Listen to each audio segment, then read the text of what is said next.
EconTEAching session number 14. So this has been exactly 1 year since we started, more or less. 1 year since the first lockdown started here. And before I continue, let me say that we are going to be recording this session, so we are very happy to see your faces. And but if you don't want to be recorded, please turn your cameras off now. Otherwise, we are very happy to have you with the cameras on, because it's very nice to see some faces when we are actually talking, especially for our speakers, Jess and Karen today. And this is going to be live streamed from YouTube. So welcome everybody also from YouTube that just joined. So as was said, this is our 14th session. This is almost exactly 1 year since the lockdown was called in the UK. And it has been amazing. I really just have to say it has been an amazing experience doing this with C-Tail and with Parma, Claudia, Sylvia, and everybody. It has allowed us to meet more people, to engage with more people, to have more speakers. And I think it's a very wonderful experience. I would like to, hopefully even after lockdown, we can bring forward, but I also really miss meeting people face to face as well. So hopefully we can have a mix of both. In fact, today, we are going to be talking about how to support our students, not just through the pandemic, but thinking about what is going to happen after the pandemic. Hopefully with these new vaccines and things, we can start seeing the light at the end of the tunnel and just see how we can move forward from this experience. But if anything, the pandemic has told us that we need to provide more support to students, perhaps more support than we used to before. And hopefully that's what our speakers are gonna tell us, give us some hints on how to do it. And let me tell you a little bit more about the speakers. We have Jessica Calarco, who is an associate professor of sociology at Indiana University. She does research on inequalities in education and family life. And she has worked quite a lot on the digital divide among college students and how access to resources matter for enrollment and completion. She has authored a couple of books. I think one that I found very interesting is like negotiating opportunities, how the middle class secures advantages in schools. And perhaps this is something that we'll be interested to hear about today. And we have Karen today as well, who is a principal lecturer in organization, economy, and society at the University of Westminster. Karen has a very interesting trajectory because she actually has an amazing experience in industry before joining academia. And since she joined academia in 2002, she has been very committed to make economics more accessible and wider participation to all backgrounds. For everybody, I think I would have a lot of economists, but if anyone, especially Jess, is not an economist, it's like just to let you know that economics, we do have a serious problem. Lack of diversity, lack of students engagement, a broad range of diversity. It's not just diversity in terms of gender or ethnicity or race. We lack diversity in almost all senses, social backgrounds, economic backgrounds, all these things. So there is a lot of work, and a lot of the people who are here today are actually quite active in working in trying to improve this diversity. But that's what the state of things is. So I'm gonna start with one question, and I'm gonna go directly to the point. Given that you both are very committed to reduce inequalities in education, the education system, following either your experience or your research, tell us what are the main sources of inequalities, and what can universities in general and economics, if you have any specific advice for economics, can do to overcome these inequalities. Let's start with Jessica. You are muted. Thank you. And those are big questions, and certainly I think I'll bite off a chunk of it, and I will look forward to hearing what Karen has to add too, because I think these are such big questions to ask and important ones too. I mean, certainly in my own research, And thinking about first the source of these inequalities, I think I tend to look at sort of two different sets of factors. First, essentially the unequal resources and opportunities that students have access to before they even get to university, in terms of the different resources that their families have, the way that their families and they have been treated by other institutions in society, the way that they are sort of seen by society as a whole, that those kinds of things can compound to influence their chances even before they start college or university. And then on top of that, layered on with that, are the ways that the structures and cultures of academia tend to amplify or at least reify those kinds of inequalities in students' experiences and outcomes. And so to start off, to think about that for sort of first example about how inequalities that exist before university can impact students and contribute to this kind of stratification and segregation that we see in fields like economics. And I think it's important to think about how and the kind of how this works together with the cultures in college. Let's think, for example, about how the fact that in many college classes, including fields like economics, students are graded on a curve. The student who gets the most correct answers on a test or assignment gets the highest grade, and then grades go down from there. And even if instructors aren't grading on a curve, many instructors are using a one chance approach to grading, where students don't have the opportunity to learn from their mistakes or do better the second or the third time around. And we can think about, well, why might practices like that be problematic from an equity perspective? So let's examine, like, let's imagine that we're talking about an economics class. Some of the students in that class probably took and had the opportunity to take things like advanced math courses, even advanced economics classes when they were still in high school.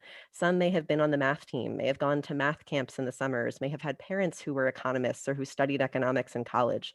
And those students disproportionately are going to come from more privileged backgrounds, privileged in a whole host of senses.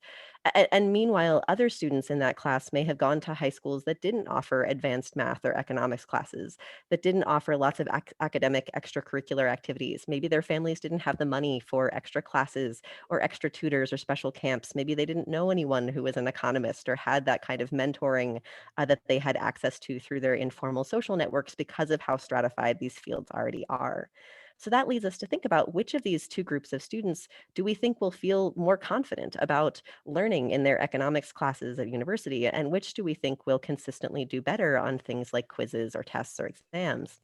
Essentially, then, if we grade students on a curve, or if we give students only one chance to earn a particular exam grade, we're almost automatically going to be grading students on their privilege and punishing students for facing challenges that were far outside of their control.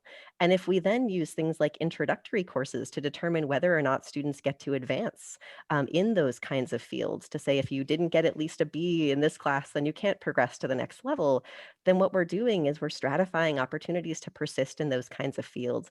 And even without those kinds of explicit policies, if we are telling students that really maybe this isn't the right field for you, if they're not the ones who are getting those top grades on those exams at the beginning of their trajectory through a field like economics, that can discourage students and make them feel like maybe I don't belong here, even if no one is telling them that explicitly.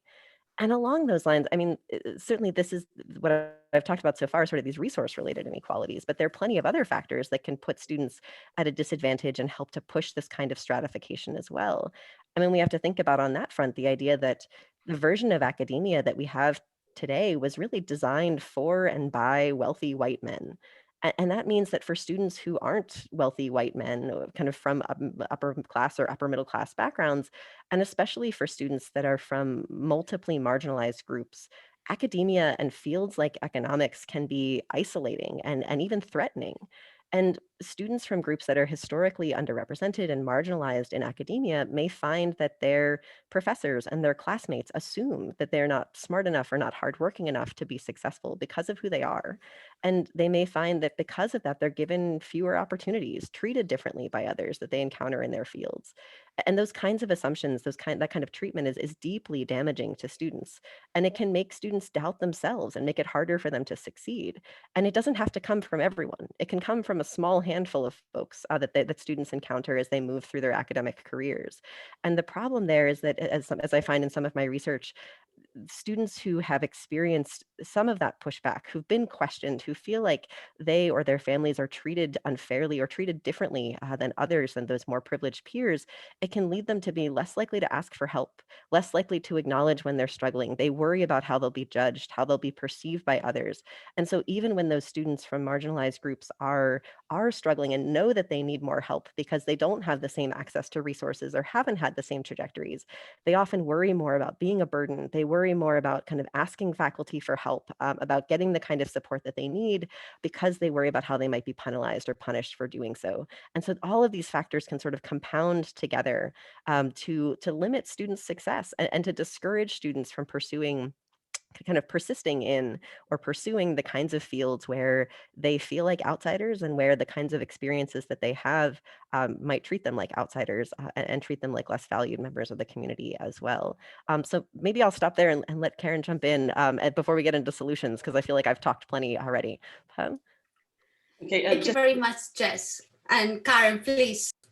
Absolutely, Jessica. I mean, next time, can you please leave me some areas to comment on, because you just literally nailed that really there. So, I mean, on a serious note, just sort of starting off in terms of the points that Jessica has raised already.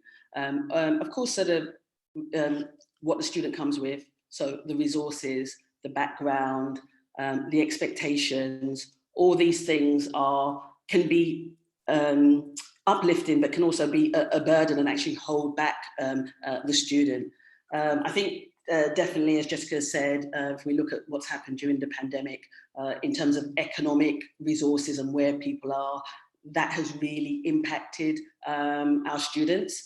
I work in the business school at Westminster, and we're 2/3 BAME students, are students from Black, Asian backgrounds. Of course, there, you know, in terms of where they're coming from and some of the experiences, resources can definitely be a factor. Especially if we look at the fact, even we're now talking about students overseas, many of the students didn't travel into London for obvious reasons. So again, there, you know, you could be even an economically wealthy student, but if you're in a country whereby the infrastructure, the internet facilities are disrupted. I mean, I spoke to a student who was, you know, in a war zone. You know, how are you going to achieve your best under those environments? So there's a lot of things going on in terms of the economic realities, you know, okay. And I believe in terms of the universities have been quite forthcoming in terms of trying to address that, in terms of providing laptops to students that don't have laptops, but you know, they can't do anything about bad internet in country X, etc. So that resources, I think, especially looking at the sort of UK students and the UK experience, I feel that the change in the educational system, where we've moved away from AS exams, so that sort of preliminary first year level of A levels, has specifically impacted on the student preparedness in terms of the economics. So previously, where we had AS, I believe that, you know, students typically taking about 4 subjects at AS, dropping 1 after the first year and focusing on 3, meant that students were more willing to experiment with subjects that they didn't come across, such as economics. So that I think has led to less diversity, or compounded the lack of diversity that we're seeing in terms of economics. So you're not, you know, the idea of taking a punt on this subject, I think I know something about, called economics, when you basically signed up for 2 years, and your university, where you end up at university will be dependent on that. You know, students are being more risk averse. So that again has damaged things. I certainly, I mean, sort of anecdotal evidence, area that definitely needs some research is the difference in preparedness of students who are coming from BTEC versus, so in the UK's BTEC system versus A level as well. So that's all that stuff in terms of the background, their experience. Types of assessment, Jessica, absolutely. You know, I think good practices is to move to formative assessment. At Westminster, all our modules, we have at least 2 types of assessment, and usually aren't the same thing. So it's not a report followed by a report, but maybe a presentation followed by a report, or an in-class test. So variation, because obviously we're all different, and I think that assessment is huge and effectively feeds into this whole, Jessica, what you touched on, or what you talked about in quite detail about the actual institution. So the university as an institution, it has a long history, which is a great thing. But is it moving enough in terms of the, where we are, the student body? If we want diversity and we want that diversity to do well, I think we need to move, left of center here, into that space. Decolonizing the curriculum. If we want students to do well, we need to get them engaged. There's a multitude of reasons why they're not engaging, and why different groups may be underperforming. Like, we know that there's a BAME attainment gap within higher education. That is a fact. The whys are very, very complex. The whys are very complex. Somebody will always call when I'm in. So the whys are very complex, but to engage students, they have to see themselves. So Jessica, you touched in terms of, what does that curriculum look like? Do they see themselves in the curriculum? Do they see themselves in the classroom? Do they see themselves represented in terms of the lecturer that's in front of them? And that matters a lot, because that may mean that they're always having European examples and maybe less Asian examples, or African examples, or Caribbean examples. We're all human, and we all have that feeling. You've been in a room where people are talking, and suddenly you may hear a word that resonates with you. For me, it was netball. I'm a netballer. So, so someone's talking, oh, you play netball, you home in on that. People need to be able to identify. So if you want to engage with me, you're not going to talk to me about golf. If you talk to me about netball, we may get somewhere.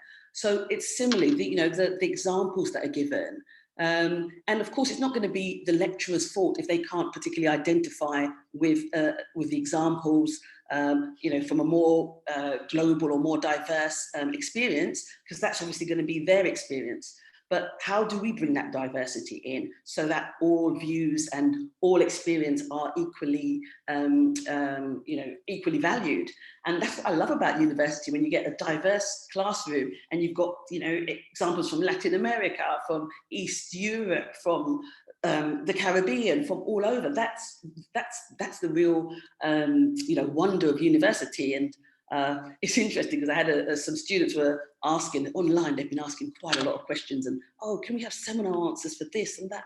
And I would say, but the knowledge and, the answers are created uniquely in the classroom, and it's going to be, there's not going to be a right answer, because maybe somebody in that particular seminar managed to share some experience of what they knew about, I don't know, Romania or Bangladesh. And that didn't happen in your seminar, because that you had a different set of people from Ecuador or Germany. So there's no right or wrong answer, but it's about sharing those experiences and recognizing the fact that those experiences, they all need to be equally valued, and maybe not consciously, but maybe subconsciously, just in terms of the examples as lecturers that we bring in.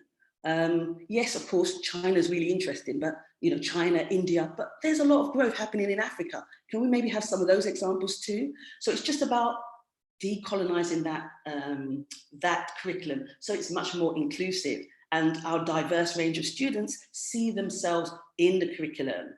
Ears prop up, eyes brighten, and they can kind of engage. There was also talking about, again, I suppose that I've really kind of that idea of, maybe an unconscious bias as well, and our perceptions of students and their strengths and weaknesses. And then this will also feed into student confidence, which I think is a huge area.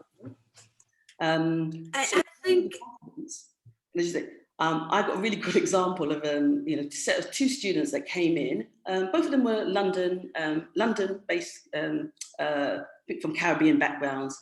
And after a couple of weeks of the first year, so this didn't happen this year of online, it happened last year. They came into my office. I'm the course leader for business economics. And they came and they said, oh, what will happen if this year goes really bad? I was like, well, what do you mean? I was like, well, if things go really, really bad, like, could we start again at sort of maybe foundation? Do you ever? And I was like, how can things be going so badly in the first 2 weeks that this is the page that they're on? Can you believe that one of those students was the top student at level 4, so got a prize this year? But it's about that confidence and that, that self-belief. And that can be a self-fulfilling prophecy as well.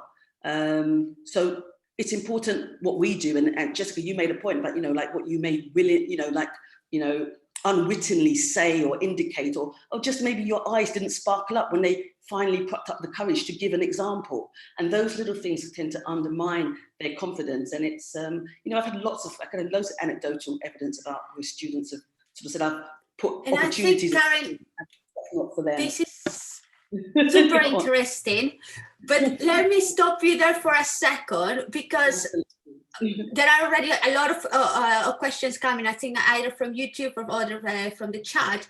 But so let's bring back to all this. And I think you have mentioned a lot of sources of inequalities. And I think a lot of the people who are in the chat here or are following for YouTube can recognize these things. You can say, no, we know that. We know that like we are not offering this to the students. We know that these students come from different backgrounds. As lecturers, then, and we know that there are problems with the university structures, but as lecturers, if we need to do something, what can we do in a way? So, for instance, there is a question from YouTube that says, what is the most unequal discipline field in their experiences? But I'm going to put the question in a different way. Do you have experience, especially Jess, that you work outside economics, experiences of disciplines that are more equal and from which economics can learn from that, and what can we learn from these disciplines? And and more in general, what do you think we need to change in order, because there is a lot of call at this stage from university for diversity, widening participation, but I said, well, what are we going to do once we attract this diversity? What are we going to do once we have these students? We have already some of these students, because what we don't want is exactly what Karen was mentioning, to either widening the gap that are already there, the wording gaps that are already there, or just not making these gaps disappear, because these students are going to go into the labor market and going to be already disadvantaged. So what can we do? So again, let's start with Jess and then we'll move to Karen. That's Sure. And so certainly Karen was pointing to so many important things to do in the classroom in terms of the way that we respond to students, the way we elicit information from students, the way we help students feel invested and engaged and help our students know that we see them and that we value their contributions. One of the small changes that I've made in my own classes that has made so much of a difference in terms of participation is making sure that every class includes multiple questions that don't have a single right answer, but have lots of right answers. To Karen's point about this idea of being able to have students contribute their own examples. If you can ask a brainstorming question that students can come up with a whole host of right answers and they all go up on the board, that makes students feel like they're contributing. And it makes every student feel like they're being heard and that they have something to contribute. And especially for those students who might be more reluctant because of the way that they've been treated in the past to answer a right-wrong answer question because of the sort of the pressures that can create, that having those sort of open-ended questions allows for a much broader range of participation than just asking a question that has sort of a discrete right or wrong answer instead. So that's something that I think is so important. Beyond that, I mean, and I think that I think it's hard to say that any one discipline is better at this than any others. I think that there's a range of practices that can be problematic that pop up in courses across the disciplines. But I think that one thing that I've tried to advocate for and push for in my own discipline and sort of across the university more generally is rethinking some of the practices and policies that we tend to think of as meritocratic, but that can ultimately operate to reinforce inequalities instead. And so, for example, so what are some of these policies and practices that we tend to think of as meritocratic, but that may not actually work that way. Things like basing admissions on test scores, things like curved grading, things like timed exams or required attendance. They might seem meritocratic, but they all have built-in aspects that lead them to treat students in unequal ways on the basis of oftentimes the resources or the opportunities or the experiences they've had before even getting to the classroom, or the kinds of challenges that they face outside of classrooms. So, to give an example, attendance policies. When students don't show up or engage in our classes, it's easy to assume for us as lecturers, especially when we spend so much time preparing our classes, it's easy to assume that students just don't care enough to be there.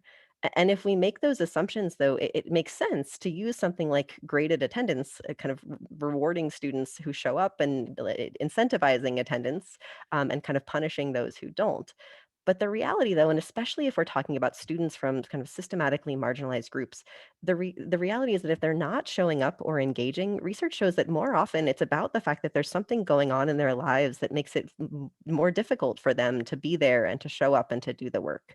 And so if we make that assumption instead, if we change our assumptions about if students aren't showing up or if they're not asking for help when they need it, or if they are falling behind but not getting caught up, if we instead change our assumption and assume that something must be going on with those students that's preventing them from staying engaged or getting involved, then graded attendance, grading engagement, kind of punishing students in that way doesn't make any sense.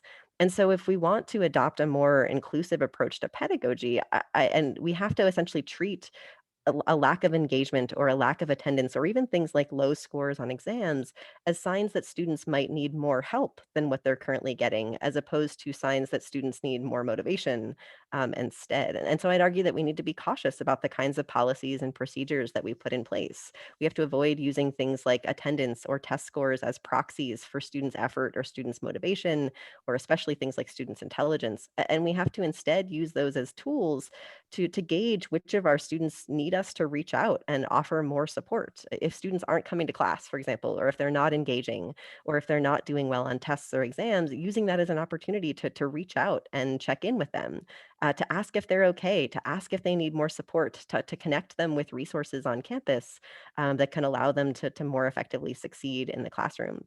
And so I think it's when, especially when faculty, when instructors can take that step and can show that they are there to be a resource for students, and can acknowledge and notice when students are struggling and not treat it as a moment to judge students, but instead use it as a chance to reach out and offer support. That can also help to rebuild some of the trust gap, between students and instructors, especially students from marginalized groups who are often wary of how they might be treated by an institution that may not have been particularly friendly to them.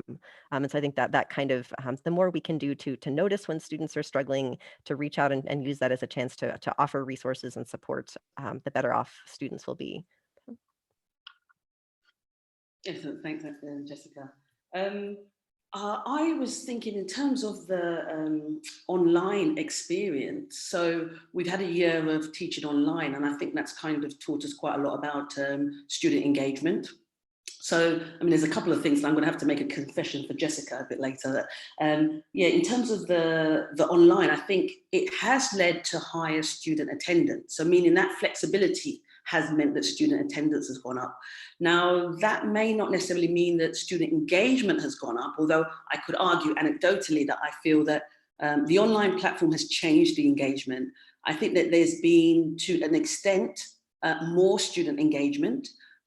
Some students definitely, there's been, especially when we switch from face-to-face to online, I was literally at some points like, oh, this student never says anything in class, and look at them, they're just chatting away and giving comments. So that platform has changed, which again shows that, you know, you can have an assumption, oh, so-and-so is quiet, they don't really participate, and then suddenly you change the platform and this student is able to engage more. So I think that, you know, assumptions about, as you said, just in terms of engagement, etc. You know, the least we assume, I think, the better we're actually doing in terms of those students. But there's definitely lessons to be learned there in terms of online, and going forward, large lecture theatres where half students could be asleep at the back, etc. I think possibly we'll be rethinking that whole model, and having a more flexible system of online and face-to-face could be something that would, you know, hit a wider range of students, just because we're offering more opportunities to engage in different ways. So I think that's a good lesson and something positive that's come out from the pandemic. Just it's interesting that you mentioned about the sort of not using attendance, etc. Because I must admit, when I had an opportunity to make temporary modifications to my module, because of the online, I actually included attendance. I added it as a, like, well, I'm going to, because I just thought this module, it's global economic issues. We need discussions, we need engagement. So I need the bums on seat, I need the students there. And invariably, I think there's two key things to get students engaged. And one is to tell them there's marks associated with this, and the other is to get them to believe it impacts on their employability. And those are two key things. So the more we can kind of do that generally, I think the better for student engagement. I'm going to put one caveat, and then I'm not going to say it because I realized I was giving a lecture earlier. So one other caveat with that is I just think when it comes to the student engagement that we're seeing online, we have to kind of remember that students being there as listed as participants and student actively engaging are two different things.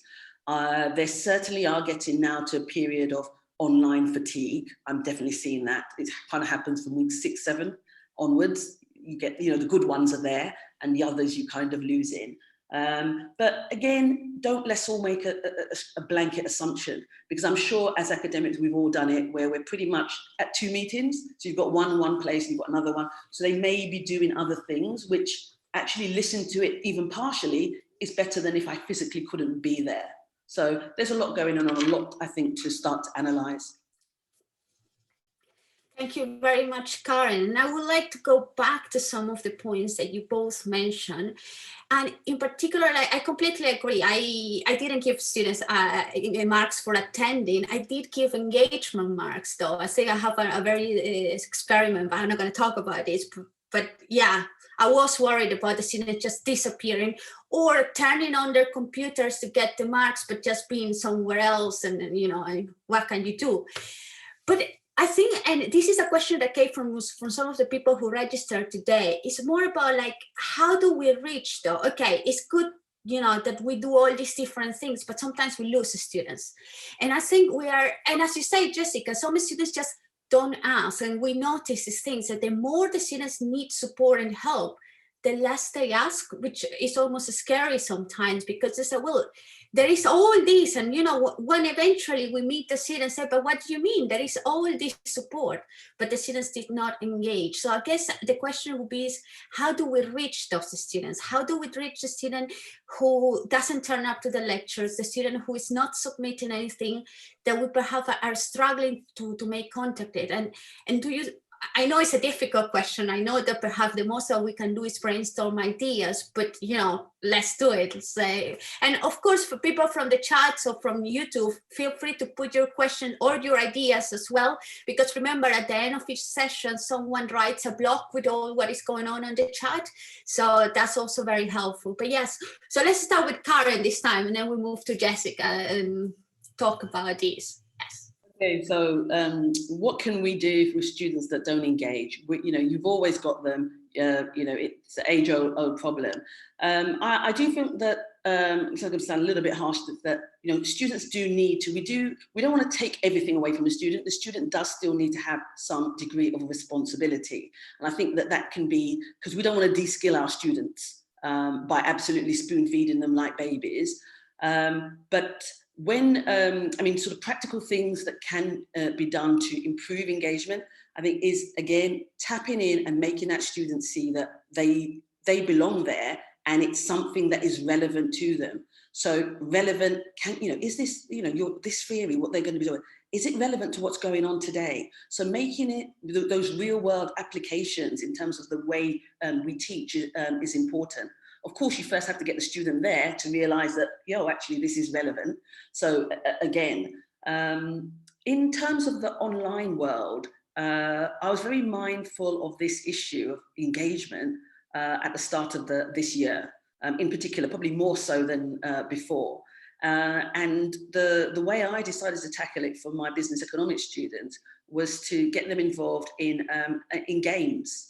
So I ran a short course on social enterprise. Well, I mean, I got an external to come in campus to corporate learning came in to actually deliver a 6-week course.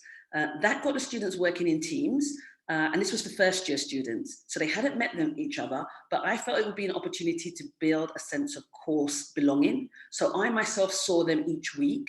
And I just felt that, you know, to just kind of get them engaged in something, that wasn't involved with marks. So you could do badly, it doesn't matter. Next week, maybe you'll do better. And, you know, just take that pressure off. It's all about getting to know your teammates, enhancing your skills, because it was on Central Enterprise, it was a business simulation, it was something new that they probably wouldn't necessarily have seen. And I hope that that actually did help in terms of keeping them engaged, because once you start to lose them, then you know it's obviously very difficult to get them re-engaged. Last point is just about this idea that students that find themselves in trouble, it then becomes a massive barrier in terms of actually, well, when do I seek help? Oh, I should have told them. How can I go now and say I haven't done anything for 3 weeks? And it goes on and it snowballs. So I don't know how we make those barriers, you know, that it's okay to mess up, which I think is a societal thing. You know, we don't like, oh, okay, everything's graded, and you know, from 1 to 10 or 1 to 100, and you know, if you're below this, we need to just have an environment where people feel comfortable to make mistakes. And maybe some people with more confidence are able to do that and they have the room to do that. But others, that maybe students that are suffering imposter syndrome, like, I don't even know how I got into this uni, it's going to be harder, because as they fail or make mistakes, it starts to home in on their feeling of, gosh, you know, I'm sure I'm not as good as everybody else here. Everybody's work's better than mine. And, you know, that's another issue. Yeah, absolutely. And in that idea of students kind of that it's so easy for students once they start getting behind on assignments to then get that imposter syndrome and feel like, oh gosh, I'll never get caught up. And one of the things that I've tried to do in my own courses, especially during the pandemic, is to essentially make so I've shifted to what's called essentially like an ungrading model, where in lieu of providing us grades on specific assignments, there are assignments and there are deadlines, and that if students turn in work by the deadline, they get feedback from myself and from the teaching assistants. If they don't turn in work by the deadlines, they can still turn it in, and essentially it still counts, but there's not a penalty associated with turning it in late. And so essentially for students, that gives them a lot of flexibility. And I encourage them to think about the fact that you don't have to do everything in order to kind of that there will always be things that we miss, and it's okay to give yourself grace, and kind of helping them to see that once they that if they get far enough behind, they won't be able to catch up on everything, and that it's okay to prioritize and make plans. And so I have them throughout the semester kind of fill out sort of self-evaluations where they're reflecting on what kinds of challenges have they faced this semester, what have been the parts that have been most engaging for them, what have been the parts that have made it hardest to engage, and what things outside of the classroom have made it difficult for them to engage too, and then reflecting on the work that they've done and what they've learned kind of in spite of and because of the either opportunities or constraints that they've faced during the semester, and to kind of treat that as a dialogue for themselves to recognize the way that their learning is shaped by their, I mean, I teach sociology, so it's very much about this idea that our circumstances create the context and create the kinds of create the opportunities that we have to make choices. And so I think that kind of feeds back into what I'm trying to get them to learn with the course itself. And so I treat the sort of the self-evaluation exercise as a way for them to kind of deepen their sociological imaginations and better understand the sort of contextualized nature of learning. And that's been pretty effective as a way to help students sort of critically think about what made it easy for the students who are kind of breezing through the curriculum and are doing well, and also for those students who find themselves struggling, what are some of the challenges that they're facing that can make it more difficult for them to stay caught up. And I think that that's been a useful tool. And certainly for those students who are kind of falling off, I think one of the things that I try to stress with my own students is that asking for help should be seen as an investment in themselves and in their future success, and also that your university and your professors have made an investment in you, and that we want you to succeed. And so one of the best ways to do, and kind of stressing that to students, that look, like your university, your professor will get the most bang for their buck out of you if you are willing to ask for help in those moments when it's really hard. And certainly modeling that for students, and being willing to show if we mess up something, if we make a mistake, that we can acknowledge that to our students and kind of demonstrate for them that it's okay to say, hey, I'm really sorry I missed your email. You know what, I'm swamped with way too many messages this semester, but I hope that I can make it up in the future, and kind of modeling that for them and showing them that it's okay to not be perfect, and that we can move forward and find ways to give each other grace, especially during such a challenging time. And I think that's one way to help those students to feel a little bit more confident and to develop some of those skills for self-advocacy, that will help them not only while they're still in university, but as they move out into the work world as well. Thank you very much. And of course, I'm very happy now to open to the public. If you have questions, you can either, if you have questions here in Zoom, you can raise your hand and ask yourself or put it in the chat. I have a lot of questions myself, but of course, I don't want to monopolize the conversation. But yeah, that's a very good point, Claudia. That's what I have been thinking. That seems that the theme at the moment is like, if we show that we are more humans, and actually, as you say, that the students can make mistakes, and we create a more friendly, inclusive environment, perhaps we are going to be able to reach more students and like broader as well students than perhaps what we are doing now. So we have a question from Tim. Tim, do you want to unmute yourself? Hi. Yeah, hello. Hi, Karen and Jess. That was really, really interesting. Thank you. So one of my bits of research that I've been interested in a few years is things around academic integrity and the way that university policies kind of, or some groups of students struggle more with their particular policies. And do you think that there's ways that we can, or do you think there's certain, in terms of kind of equal opportunities and such, do you think there's an issue with how students who struggle generally with university might also struggle with the kind of the implicit kind of set of rules that just every university has, because they're kind of outsiders in a way rather than insiders, if that makes sense? Difficult question, but really interesting question.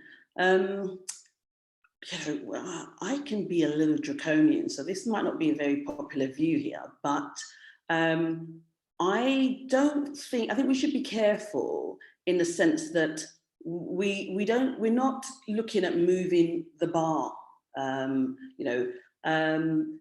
even, sorry, Jessica, but even in terms of what you said in terms of the deadlines, I mean, they would love you. I am like, oh, no. Because what I think is that invariably we are preparing the students for the real world. I'm sorry, but in the real world, there are deadlines. And there are also consequences if you don't make those deadlines. And of course, everybody's circumstances, you may have an understanding manager, but you may not. And so I mean, I sort of think, a deadline is a deadline, formative feedback, etc. Fine, but there's got to be a point where you need to take responsibility for X. There was a deadline and you've missed it, which is fine. We have second chances. There's a referral period. You could submit mitigating circumstances. We are humans. It can't be a machine. You've missed it. But there has to be, let's not take anything away from the student. The students, they've made it through the door. They are, they're not imposters. They have a right to be here. They should be proud that they're here. So let's not also kind of almost de-skill them, like, oh, it's you, you have a few problems. Okay, don't worry about that deadline. It doesn't, because in the real world, it will matter. It will matter. And when you want that promotion and you want to get to be financially free and liberated, it will matter, because those that are making those deadlines will be promoted above you. Sorry, I'm a bit harsh, I am, but... No, that's okay. And you're right. And there are consequences. I mean, I think one of the things that I run up against with these kinds of things is that oftentimes it's the most privileged students who are best able to get around the rules, and have the most sort of entitlement to ask professors for extensions, and who are often most successful in persuading their instructors to give them that kind of flexibility. That's what I find in some of my research is sort of on especially affluent white students and how they manipulate the curriculum for their own advantage. And that's part of where one of like my own hesitance to sort of strictly enforce deadlines comes from, is because of how some groups of students are so adept at and often given so much leeway when it comes to the rules.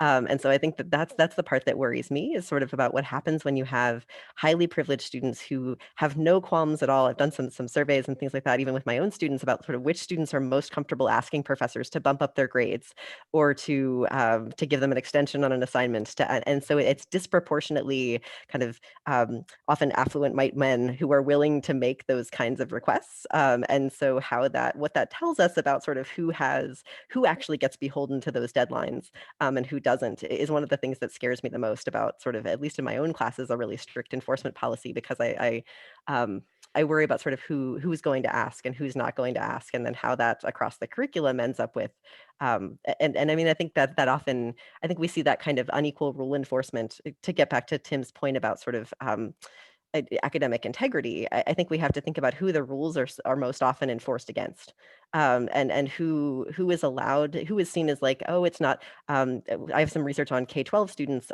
and homework, and sort of who teachers sort of let slide when they don't get their homework in, and who teachers come down hard on when they don't get their homework in, and how that leads to assumptions about their family life, how that leads to assumptions about the kids' motivation, even when we're talking about 8 and 9-year-olds.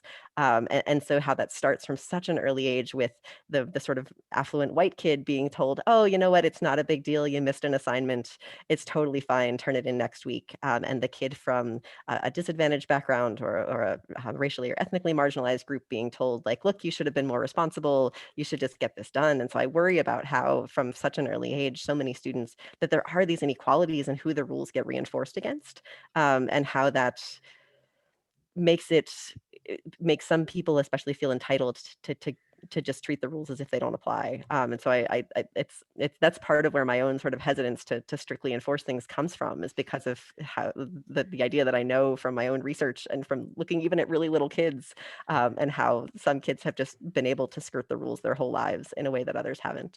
But yeah, that's. So, Claude, I come to you in a second, but I have to say that I found myself that I used to be a lot like Karen until the pandemic hit. I said, don't talk to me about deadlines. That's a deadline. I'm very supporting, very nice, but, let's be serious here. Then just before the lockdowns and all these things, I read your research, Jess, and I started thinking, oh my gosh, what I have done and what am I going to do? So I developed a sort of a mixed method between like not having that strict deadlines, but some deadlines, but they were flexible, and still grading them. So I'm somewhere in the middle between the two. Sorry about that, Claudia. Thank you, and thanks, Jess and Karen. It's really interesting. So I had a question about Karen's point about students coming and seeing themselves when they come to a program. I was wondering if you have any experience of using peer mentors in upper years and things like that for this. Because one of the things that worries me a little is we want to make them feel part of our department as a whole. And then we want them to feel welcome and see themselves in other people. So the extent to which we sort of create a separate group of people and we combine them in, but just any experience with that kind of peer mentorship as well would be useful to understand. I've used peer-assisted learning. We've done that with our quantitative analysis module. So when the first years come in, they do quantitative economic analysis as well, alongside their micro and macro as core modules on the business economics degree. And not so much now, but previously, that was the stumbling block, and that was leading to a lot of students actually disengaging and also leaving, either transferring course, or actually leaving, failing universities, academic failure, based on that module. So I introduced peer-assisted learning, and that seemed to really work, where students had that mentor that was somebody, one of their peers from the year above. A student had done well at that module, and I felt that helped to support those students through what is a tough and difficult module, especially because we do not necessitate A-level maths or the equivalent for the business economics, but we do make it, all the way through. The students have that the quantitative analysis, the statistics, the maths, which accumulates in them actually doing applied econometrics. So we do bring them all away. So they need to have that grounding. So that's where I've tried that a few times, and that has worked. And they've done e-mentoring as well, which is something quite big within the University of Westminster, not just the economics program, e-mentoring. Oh, actually, one confession before that on thing is that I'm the worst. Like any of my academic colleagues will be like, "What is she talking about? I'm awful with deadlines. I'm always like pushing them back and expect you to understand. Like, I'm on it, right?" So like. Yeah, and to Karen's point about peer mentoring, I mean, I think that's and having an opportunity to learn not only both from students who've been through the class before. I've had undergraduate students come back and be teaching assistants in the class, and one of the things that my students have liked the most is when they kind of can give presentations that can help students to prepare for projects, and say, okay, here's how I did the project when I was a student in the class, and let me kind of share some of my knowledge with you, and it sticks so much more clearly and gives them so much of a better sense of what to do than if I try to explain the project to them. Hearing it from someone who's been there and done it themselves can make it feel more accessible for students. And I think that's a huge resource. I think also encouraging students to build study groups, to form those peer connections, to support each other, can also be helpful. One of the things that I found particularly useful in my own classes, not just kind of advanced students mentoring kind of more junior students, but even within the class, having them create sort of peer study guides,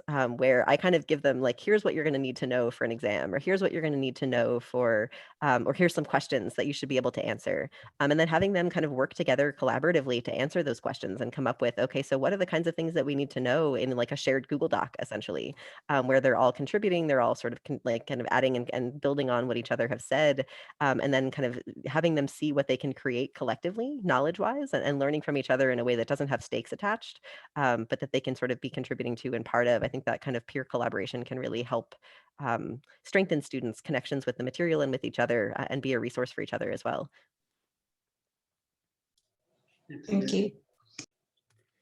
Thank you both. I have one question, and it is, 2 points. First, yeah, I agree with you, Paramat, that there is a lot of hidden curriculum, and and Jess talks about that mostly for PhD students in a way, I think, but in one of her books, and it's something that perhaps we have to explain to students, but sometimes I find it's very difficult because I have almost embraced that hidden curriculum myself, that I don't realize what the students know and what the students don't know and what is based on their background. And I think I can link one more thing to this. It's like we all teach from our own positionality. So I am a not white woman, Jess, you are a white woman, Karen, you're a black woman, and well, Tim is a white male, and things.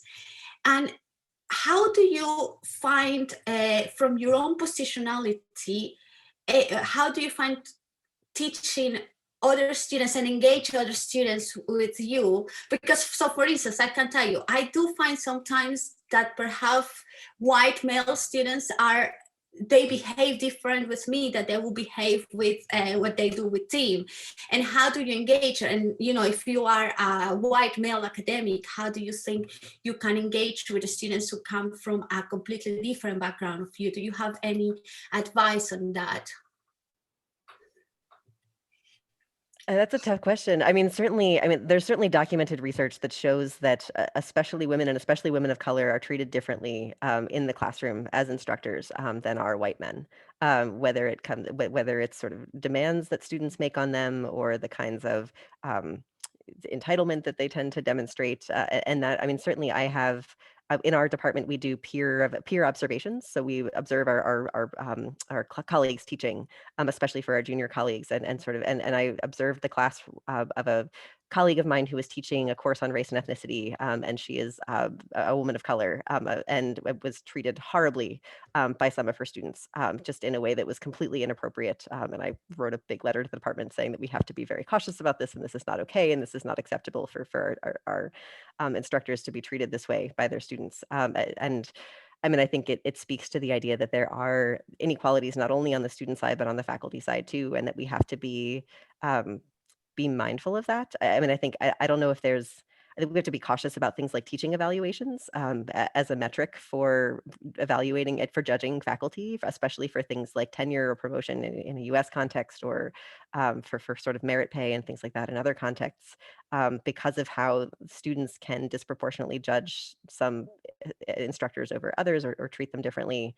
I don't know if there's a right answer to that, but certainly to your point about sort of positionality, I mean, I think we have to be both mindful of our assumptions that we're making about students, and really take time to the best of our ability, get to know students. I mean, I teach really large classes. I teach like 250 students in a course, which is challenging to get to know them. It makes it hard to get to know everyone on an individual level, especially now that we're teaching online and I feel so disconnected and don't have the chance to chat with them afterward.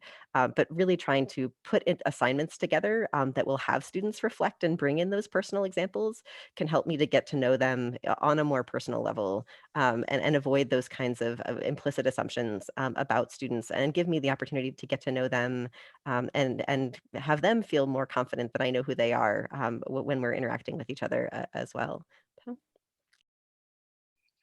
Yeah, again, another really interesting question. And I mean, immediately when you first said it, I thought, oh, I'm not sure if I think about this, but then on a similar note, I sort of thought, well, actually, I think we probably think about it all the time in terms of how am I perceived. I would say that definitely at the start of my career, possibly I was suffering from imposter syndrome then, or but I definitely felt that weight of, how are you going to be perceived?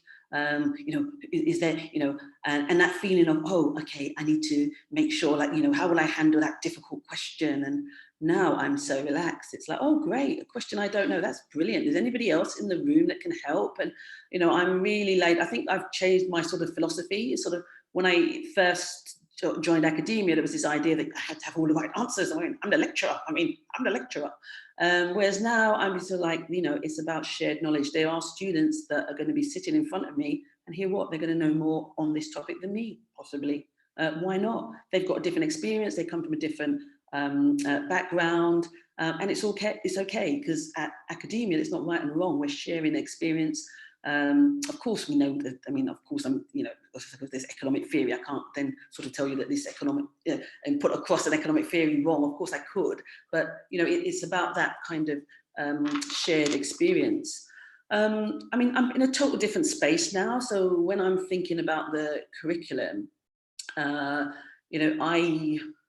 think I would still, I mean, I'll give an example. Like, so today I was given a class, it's called Crisis and Controversies in Economics. And I love it because myself, it's two module lead, well, it's a joint module leadership.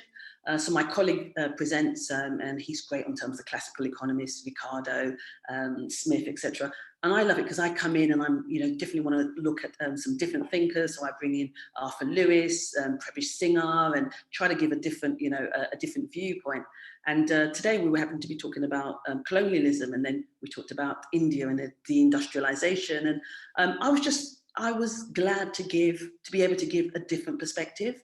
I was also mindful, and in fact, because it was online, and usually my colleague would not have been there. It's like, this is my set of lectures and this is his set of lectures. He was there as well, and I was sort of commenting on Marx and colonialism, and I just threw it out there and said to him, so, Hugh, what's your views on this, in terms of because I was mindful that my interpretation of Marx on colonialism is coming from, a Black British woman. And, he actually opened up and said to me, well, actually, you know what? Marx did actually change his view a bit. He wasn't, so I'd given Marx a bit of a grilling, but I didn't care. So yeah, we're always, I think we're always seriously, always thinking about it. And, but I mean, from my perspective, I think I'm at a liberty now where I think it's great. As a Black female in academia, my voice is a minority, so I can shout loud and proud. Thank you very much. I think it has been an amazing conversation. I definitely enjoyed quite a bit, and has been a lot of insights and things, food for thought. What are we going to do after this, and how we're going to treat our students? So thank you very much, Karen. Thank you very much, Jess, for joining us and for taking an hour of your time. And thank you everybody else for joining today. We just see you at the next chat. Thank you. Bye-bye. Thanks for the invite. Thanks very Yes, much. thanks for having us. Nice to meet you all. Hi guys, thanks for coming.